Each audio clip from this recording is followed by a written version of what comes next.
Now, for the sake of argument, we're going to assume that 15% of everything we do in our schools needs a fix, so that we can assume that 85% of everything we do in our schools works well.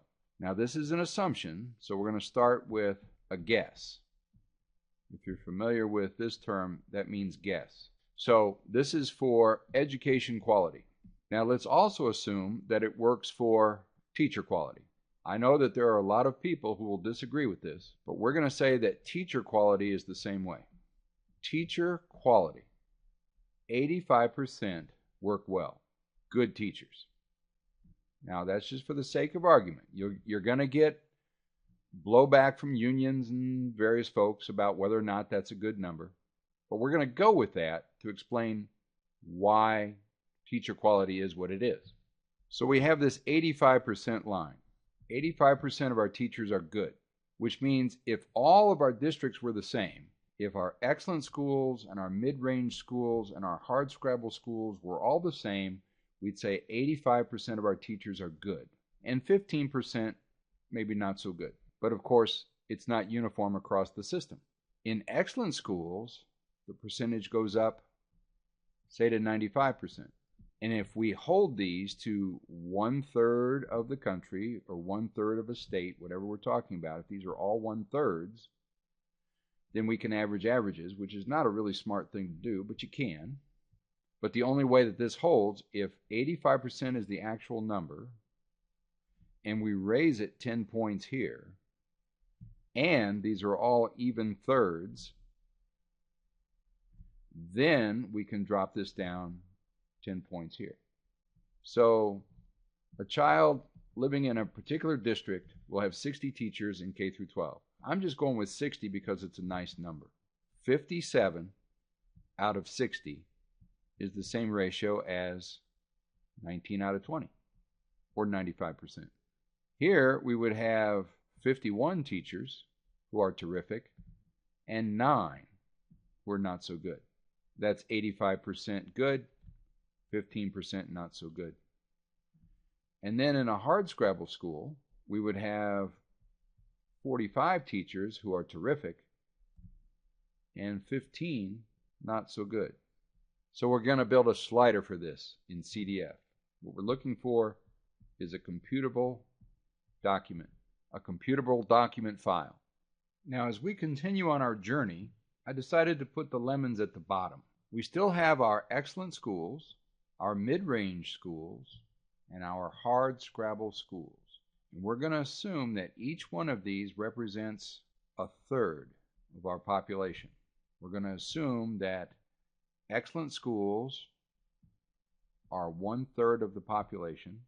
Mid-range schools, 1/3 of our schools are mid-range, and 1/3 of our schools are hardscrabble. That way we can average the averages, even though technically we know it's not exactly 1/3, 1/3, and 1/3. So remember our 60 teachers? In the excellent schools, we have 3 lemons, 3 out of 60, because 95% of our teachers are really good, and that means that this number here is 57. But this number dropped to 51, remember? And this number dropped to 45, because we have 60 teachers. And so here we have 9 lemons, and here we have 15. Now put yourself in the place of a poor kid. Now the only way this simplistic example holds is if we hold each of these types of schools to 1/3 each. They each have to be exactly 1/3 for this to work, but they're not 1/3. So our CDF needs to account for allowing these percentages to slide. Let's say 30% for excellent schools. Let's say 42% for mid-range schools, which would leave 28% for poor or hardscrabble schools. We need to be able to move these percentages and have the dynamic of describing just how many good teachers and how many not so good teachers we have in these types of schools. That's the CDF I'm looking for. So with your help, Lord willing, we'll show the other school board members the dynamic of how teacher quality changes from different kinds of schools, given our present structure. Wow, I was going to log on to the virtual workshop, the Wolfram visualization, but due to high demand, it's too busy. Y'all are just too busy. Yeah, in an hour, I get a conference call with Secretary of Education Arne Duncan because I'm a member of the Kansas State Board of Education. We're going to have an ongoing relationship. I've got a 4-year term, and I plan on being there a second 4 years, even after I kick the hornet's nest to make schools better for poor kids. We have a lot of work to do in education, and things are changing by leaps and bounds, and I want Mathematica to be part of the Kansas school experience soon and far into the future. That's a long-term project. But the short-term project is I want a CDF. I'm sure there's somebody in Champaign who could take 20 minutes and knock out that, excuse me.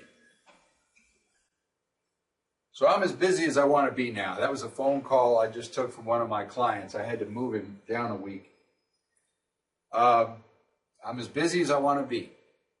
In just a few minutes, I have a conference call with Secretary of Education Arne Duncan. Now, it's not just me. It's a whole bunch of people. They're going to try to explain what the sequester could mean for us. There's a lot of things going on in education right now, and I'm pleased to have a seat at the table. But here are the two projects that I envision from Wolfram/Mathematica.